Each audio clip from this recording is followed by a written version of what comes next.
Anyone who's spent time in the mountains is always thinking, wouldn't this be a cool place to have a hut? And I'd been thinking that for 20 or 30 years.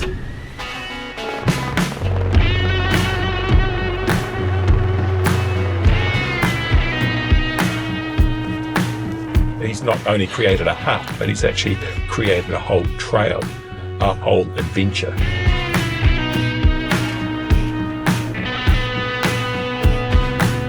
It was open to all of us, and it pulled in people from everywhere. He has big visions and he's not scared to go after them and put in the hard yards to make them happen.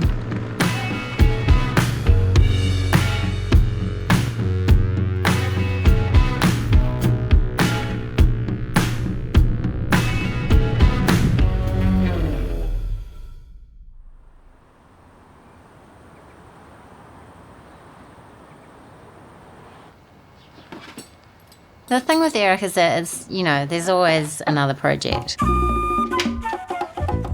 At school, he said, when people asked what you're going to do, he said he wanted to be an inventor. That was going to be his career. We weren't even sure whether he'd be interested in girls. He was always so interested in things that worked and what have you. He's fun. Fun, a little bit crazy. This setup worked really well. I got this buggy and I fitted skis onto the bottom of it. No, he's more than a little bit. He's a lot crazy. You can't get a touring setup for kids, so I invented this. His parents realised they needed to buy him skis because he was pulling planks off the fence out the back of their house to make skis. Mountains are a huge part of his life, have been since he was a wee thing, with his parents being mountaineers as well. Yeah, we spent a lot of time camping with the children. We used to make their own clothes for them, and he had the little rucksack, and he'd go off and he'd try and keep up with us. My childhood was very much about getting outside into the mountains. My parents, they met in university doing geology. The great thing about geology is the rocks won't come to you, so you have to travel the world to find the things you're interested in. When I was about 5, they both started going down to the Antarctic. So one summer one would go down for 3 months, and then the next summer another one would go down. So they'd sort of disappear a bit before my birthday and return after Christmas. So we'd only have one of the parents for those sort of events. My mother was the second woman to receive the Polar Medal. She was the first woman ever to lead a deep field party. She's held up, and quite rightly so, as being a trailblazer and a role model for women pushing the boundaries and getting out there. So I grew up thinking that's what parents did. It was normal to try and push boundaries, to try new things. Both of us and Eric just love exploring, just going places for the sake of seeing them. Eric especially has just taken it into another dimension and done his own thing and done some really exciting trips. He'd say, we're just going to go Mount something or other. And we find that Mount something or other was part of a much more ambitious thing, and we'd learn about it when it got back. Here you go. On the top. Woo! He goes everywhere fast. He wants to go very lightweight, so he has to have that type of gear, which a lot of it he had created himself. At the time, I'd been trying to invent a new ski binding, and I was looking for a mission to do with it. He became to fame with that traverse, that he did the ski traverse of the Southern Alps.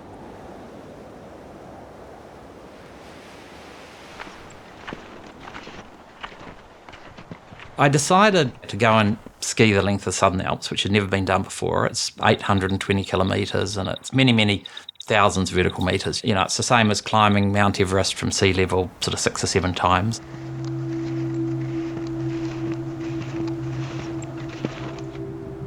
It took 42 days in total.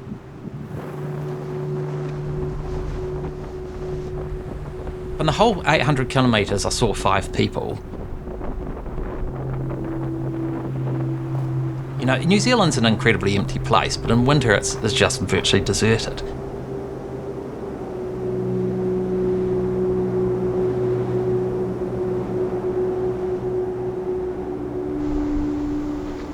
And I was looking at how I was moving, and I was in this little tent, single surface tent. I'd wake up in the morning and all the ice would shower off the top and fall into my sleeping bag, and my sleeping bag had lumps of ice in it and things, and I was like, well, not many people are going to put up with this. There's so much amazing ski terrain in New Zealand. How can we get more people into the mountains?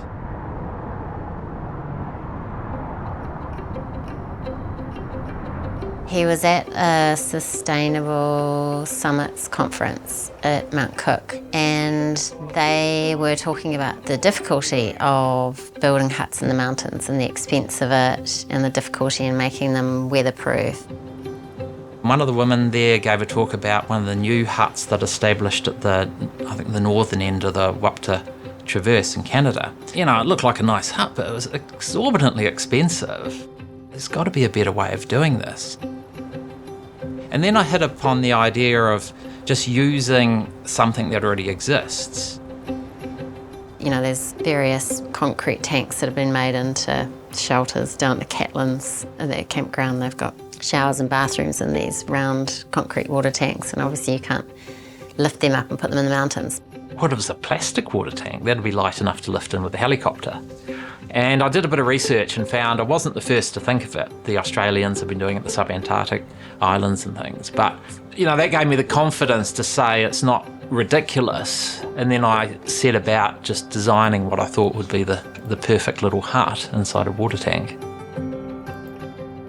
He and Christine bought those. They put their own money up, like 10,000 or whatever it was. And here we've got this money, and hoping that by getting people involved, we might get some of this back.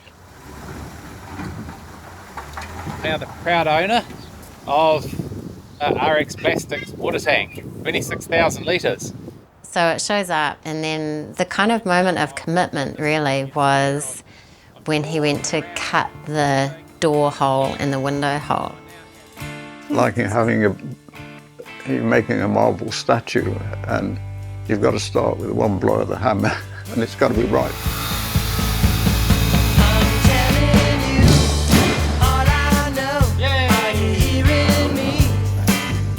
It was just like, okay, here we go, we're starting on this crazy ride here.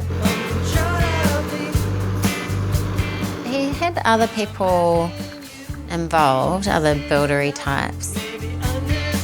It was kind of a no-brainer as something that I could use and also that my family could use. I really like the fact of just get out there and get something done and potentially fail, but potentially actually get benefit. Walking in, door frame. The first one was a crazy experiment.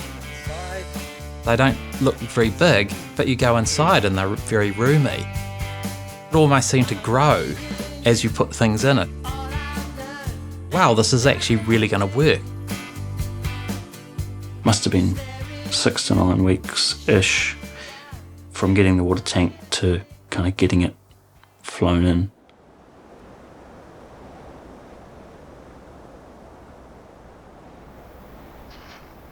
Crown Basin, Eric and I had been ski touring there, probably 10 years prior. It's great for ski touring, it's gentle terrain, it's not much avalanche hazard there. All it needs is a hut.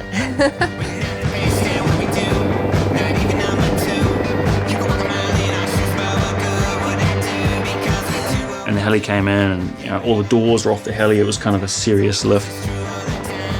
It did cross my mind that if it fell off the end of the helicopter, it was going to be an expensive $10,000 mistake. Within a couple of hours, we were inside drinking beer and things like that.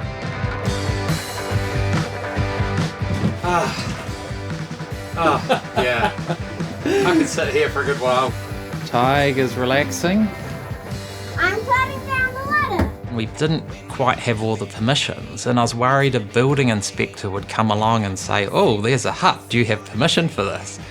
So I invented this other name, which is also a little sort of rhyme. It's not a tank, it's not a yurt, it's not a hut, it must be a Turk. You know, there was a real kind of like, wow, here it is. And you're just sort of sitting up there going, yep, this was the best 10,000 I've ever spent.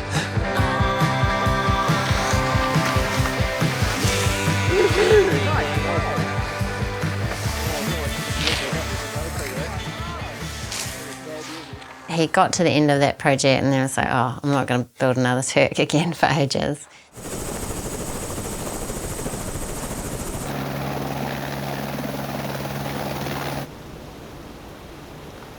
A month later, he got approached by our Festia in Glenorchy, who was looking for shelters to use down in the Antarctic.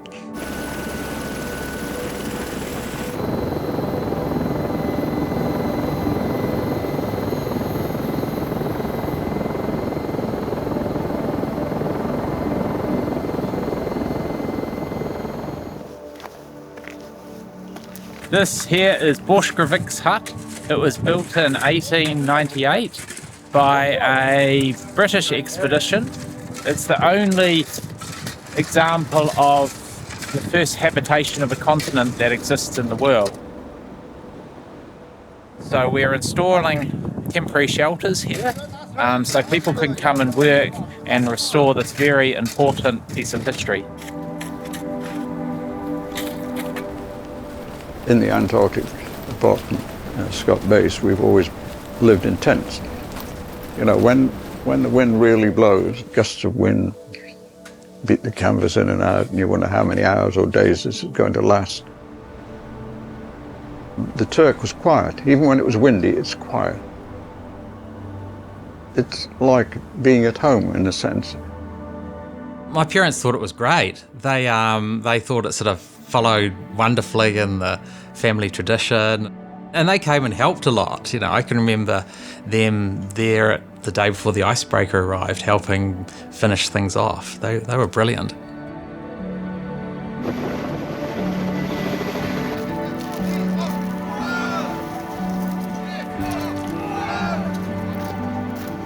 The first Turks in Antarctica.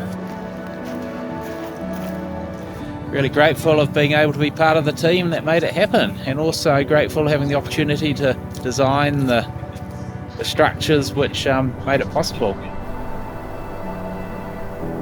I feel amazingly lucky to have been part of this.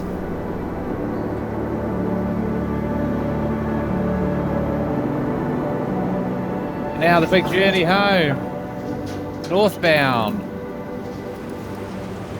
That way is Christchurch. Yeah.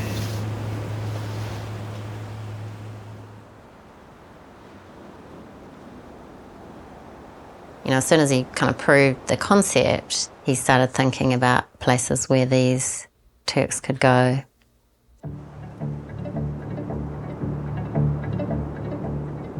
I'd had this idea of the Mahuwhenua Traverse floating around in my head. From the Turk in the Crown Basin, the first one, I could look across to the range on the other side. You can see this great big snowy range going from Treble Cone to Coronet Peak. The Mahuwhenua Covenant is in fact 4 different covenants. The Motatapu Station lease, Coronet Peak Station, Glencoe Station and Mount Soho Station. So it's essentially created what is in effect a privately owned national park. And we've opened up a number of trails. I think we've opened up well over 20, probably 25 different trails. The public buy-in is very important from our point of view, that they get the benefit of using it, but they also help us to protect the land as well. People have toured between Treble Cone and Coronet Peak in the past. But when you put 5 shelters along that route, then it just makes it a lot more accessible for people who aren't as experienced in the outdoors. Eric approached me to sound out whether this would be possible, and it's obviously going to be an amazing thing for the skiing side of things, winter sport, but it's also going to be really important that people can go through there in the summer and utilise it. It's a beautiful route.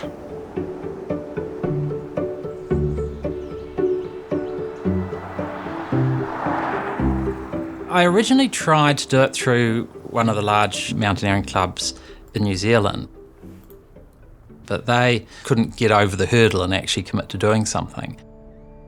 And they were saying no to the idea, whereas this Antarctic organisation saying yes. I can remember having one meeting with them, and it was just trivial and pathetic, the problems they were coming up with. But they saw these as showstopper problems when they were just almost just a deliberate misunderstanding of basic science. When you get the criticism or the doubts from other people around you because it's a radical new idea, and it's like, oh, well, what are you going to do about the condensation, and what are you going to do about this, and no, that's not going to be safe, or it's not going to be this, or it's ugly, or whatever, that can get at you after a while. He is usually really optimistic and enthusiastic, but then sometimes it just goes the other extreme.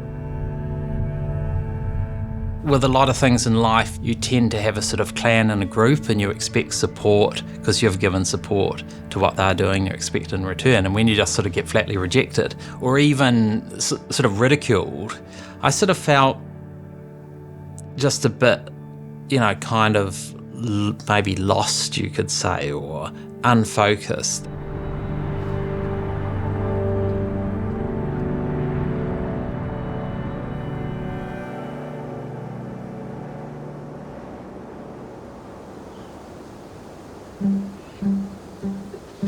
Right, breakfast. We are gonna make donuts. Throw the dough. Come on, throw the dough. Just play throw the dough. He's his best self in the mountains. Donuts. Donuts. Are we going? I'm always very kind of scared of being led by what society says I should do. And going into the mountains gives me the opportunity to question that. What was that saying? I don't know the path to happiness, but I know the path to misery is to try and make everyone else happy.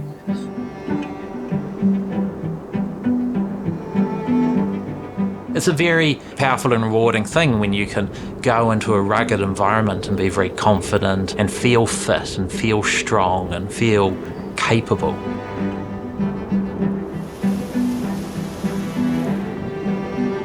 Just another day and another epic with the Bradshaw family. The most amazing, enlightening period at times is being out doing things, adventuring, seeing my kids develop into positive thinking, tough little people. Here's a nice one of Tiger on my back. Whenever I'd be puffing up a hill, he'd go, "Come on, Dad, it's not that hard." And then when I get to the top, he'd go, "Good boy, Dada." Every day they surprise me at how much they can cope with and how much they can just be so low and then bounce back like little bouncing jelly beans. When adversity strikes them, they go, "Oh, it'll be all right, we'll keep going," or even if they are tired, they just keep sticking at it until they succeed. We made it! The kids just gunned it in the end. What type fun was it? Type 3 fun.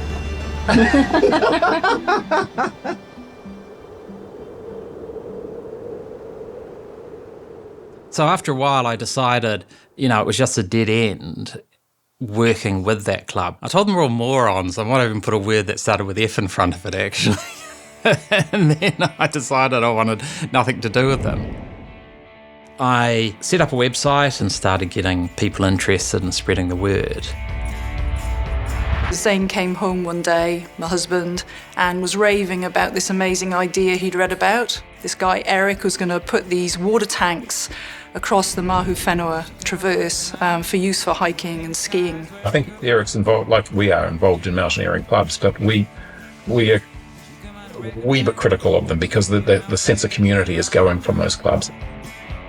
I wanted a club that encouraged participation. I didn't want the consumer model of you pay for this, you get that. Either come and help build them or come and contribute materials to them. Then you're a member. I thought it might take 5 or 10 years, and every, couple of years we'd build another Turk. I send out a newsletter to all the people who had registered via the website, and then suddenly money just started pouring in. It was amazing. The first week I had about $30,000 or $40,000. Within 2 weeks I had 70 or 80, and within a month I had $100,000. Everyone just backed Eric and said, yeah, it's a great idea, let's do it. Suddenly you've caught this wave, and then you go, wow, this is a really big wave. I better not muck it up. Money was no longer the problem. It was like, right, let's just get everyone together and make this happen. On this day, we're doing this and just see who turned up.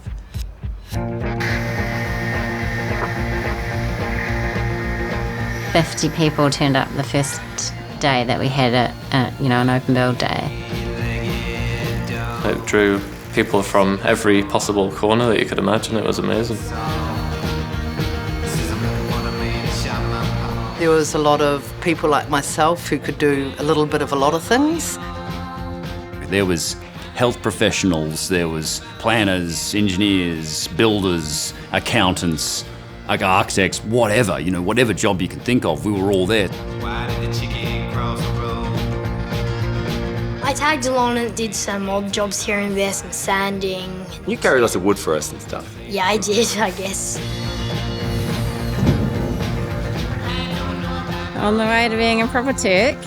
There was always a job for someone to do. Installing bunks, there was the people upholstering the mattresses, there were the people hanging felt. I've never been part of an actual team that's contributed to the building of this kind of stuff. There were so many different jobs, and it gave a chance for everyone to get involved.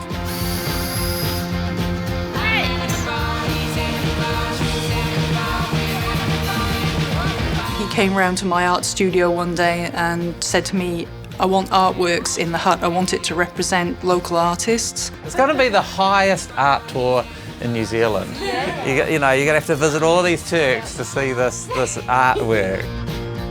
Yeah, I think it's probably one of the best places my artwork is hanging in, and I don't think I can ever trump that. Eric really wanted the club and the project to be accessible and open to anybody that had that commitment and passion to being in the mountains. We had this momentum up. You could see it all getting done and installed by, a month or two before winter.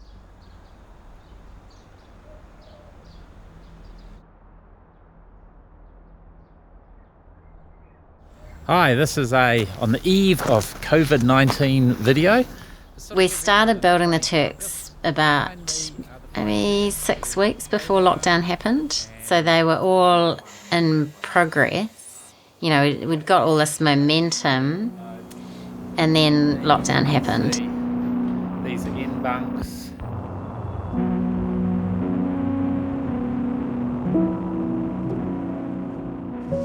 What do you do? You're not allowed to do anything.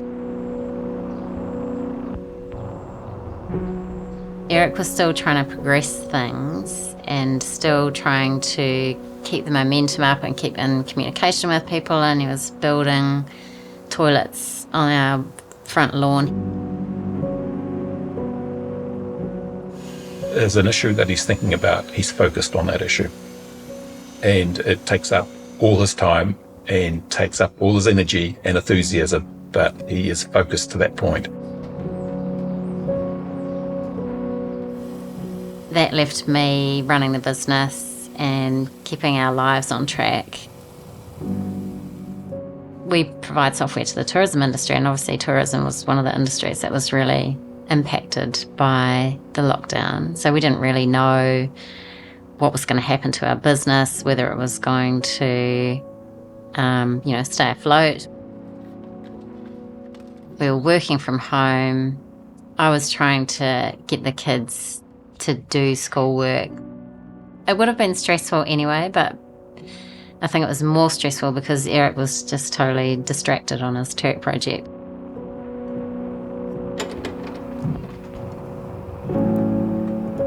It was a bit lonely, just trying to keep all that on track by myself.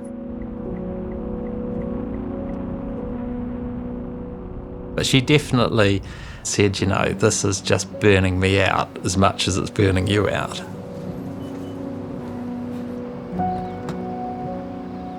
Christine could have had a normal life. She could have married a normal person. She could have just, gone to a ski field and played her cello and had a normal life. But instead she ended up with me. There have been times when it's been really hard and it's been stressful and work has been stressful, and I thought, why are we doing this? Why are we putting so much effort into this? But it's so much a part of who he is, and that's the guy I fell in love with, and so I kind of have to just be there. Yeah, I often think the club owes a greater debt to Christine than the club realises.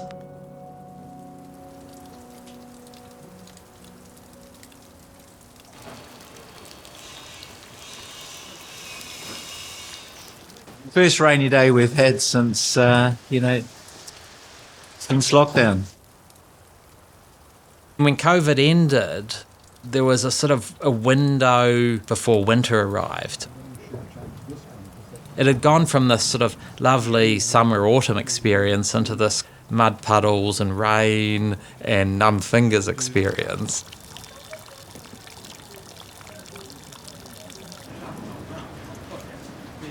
But, I always found that people were up for the adventure. I didn't need to sort of twist anyone's arm. I just need to say, right, we're doing this at this time, and people would be there.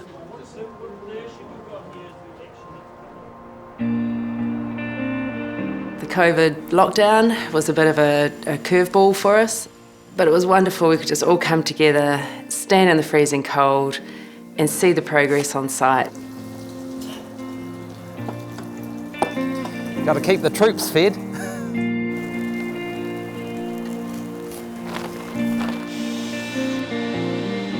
Every weekend, people were there, the jobs got done, and everyone finished the day with a smile on their face and sometimes a sausage in the belly, which was always a bonus. Look at that. And the tea breaks, so many stories would come out. If you're spending several weekends trying to build a Turk with a bunch of people you never met, by the end of it, you know them. It's great. This is a homemade yogurt berry cake. Yeah, I think of all the sites, this has got the best feng shui. Well, that's the thing about mountain folk, is they're often out there just busy doing it in the mountains. You don't necessarily cross paths. Easy to spend a whole lifetime in the hills and not really meet someone that's just a couple of valleys over doing the same thing, so it's a great way of connecting. It's a perfect day for the road.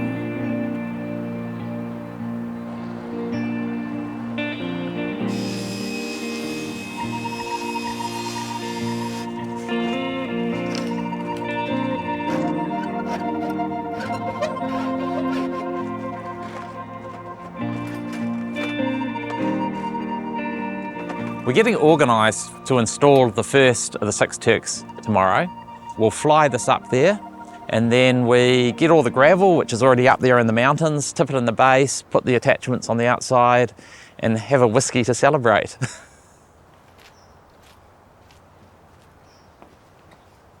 It was the last night where we were just scratching around getting everything done.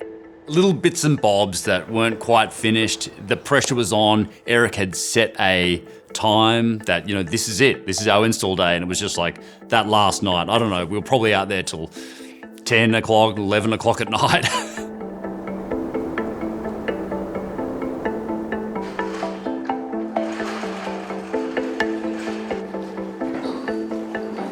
When you fly something up into the mountains, a 5-minute mistake now can make tomorrow a real mess. There's a nut up here. Was that supposed to be on something?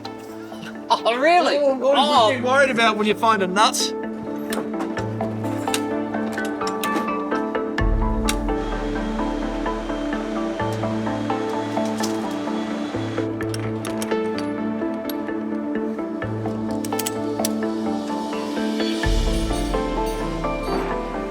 Yeah, I am nervous about, flying the thing in below a helicopter. Money's the one thing, but the amount of sort of personal effort that people have invested in it. And you're always worried the thing will fall off the bottom and smash to a million pieces.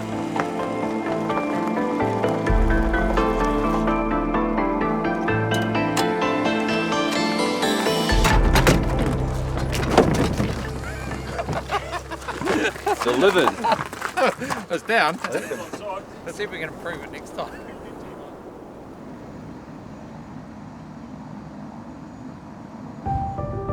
It's a big day ahead. I mean, organising something like today is a real challenge because you got to make a prediction on the weather and you got to make that 3 or 4 days ahead. We have to organise people to be in the right spot. We had to have Turks in the right spot, helicopters in the right spot. We had to have the platforms free and available to land the Turks on so they wouldn't go sliding down the mountain. All the tools in the right spot. It was a logistic nightmare, I'm sure, for him. I didn't get to sleep till 1 in the morning. I was sort of emailing helicopter companies with load sheets and things. And I got up at 5:30. We were running on adrenaline, running on fumes, the whole works, because we could smell it, we could smell the end and we were getting into it. All the focus has been on actually creating the Turks, and to be able to use them as they're intended is something I haven't really got my head around, that you will actually be able to tour from Coronet Peak to Treble Cone.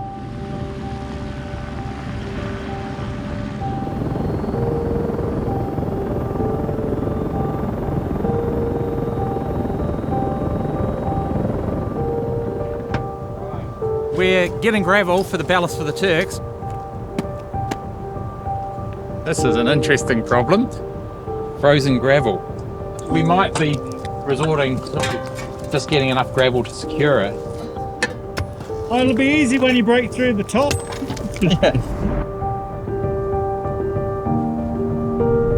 Jersey off, gloves off.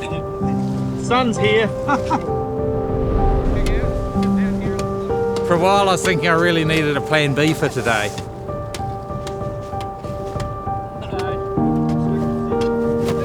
It's going to work. I'm sure of it.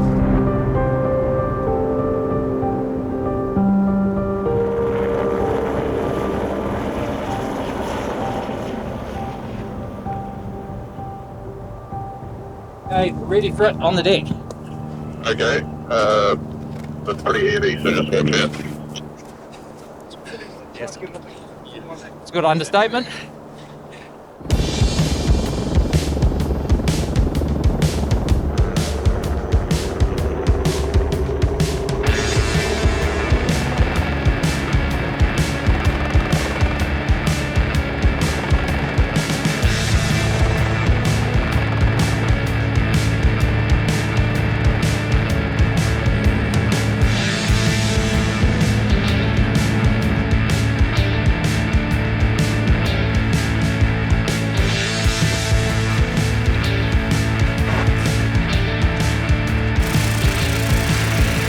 Here we go, the final touch.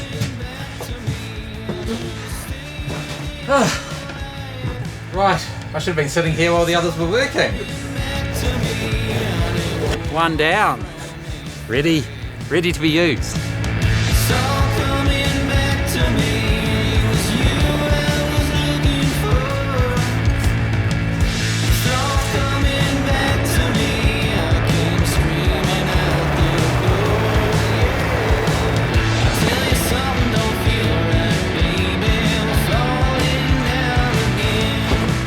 Okay, another one. Done. You can do another? Do we get a choice? No.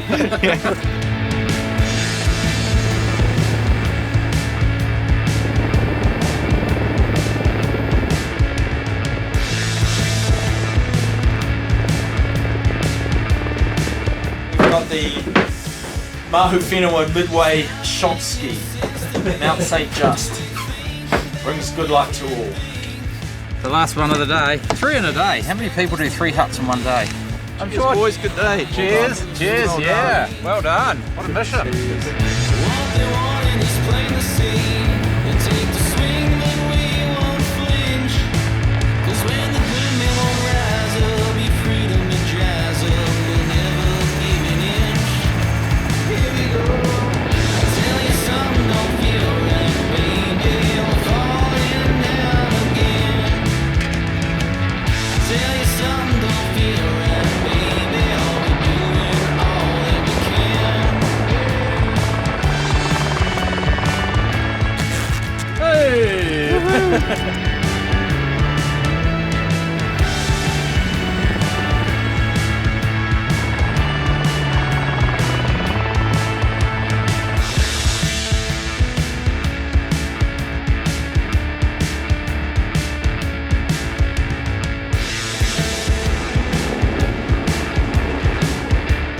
Yes, another mission complete. 1 more to go.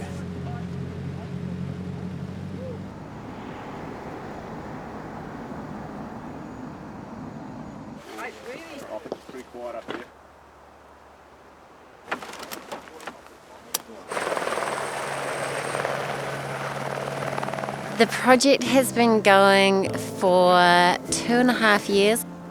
Pretty excited. It's kind of the beginning of the end. There you go, a special treat. To have that vision for so many years and put so much of his own time and money into it as well, it must be so cool for him to see it come to fruition, really. From little things, big things grow. From one guy, he was able to get so much inertia and momentum. You can inspire 100 people to come together and, you know, spend their free time varnishing or building or sanding, or none of those jobs are all that fun, but people are committed to the idea. It's amazing to think that these things were guided by a few people who are professionals, but a lot of the work's been put in by people who maybe have never picked up a drill before. Proud that I've been part of that team.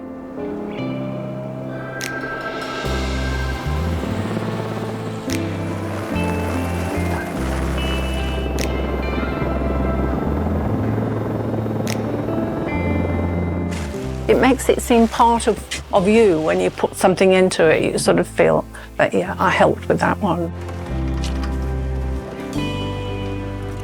You know, we've built this, like, no matter how small a job we've played.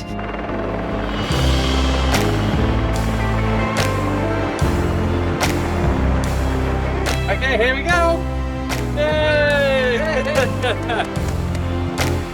Okay, well, thank you, everybody. It's been an amazing day. We got it done. And, yeah, the Crown Basin Turk is now reinstalled, so cheers. One of the things I realised in this experience of building Turks and things was to be in a community and to be in a family that you're proud of is really one of the most rewarding things in life.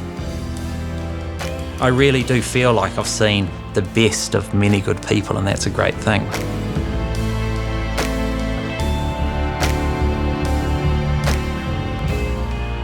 Yeah, people like to stay in the Turks up in the mountains, but there's as much value in building them. And it's almost like, you know, we've got more energy to build them than we have got permission and places to put them, unfortunately.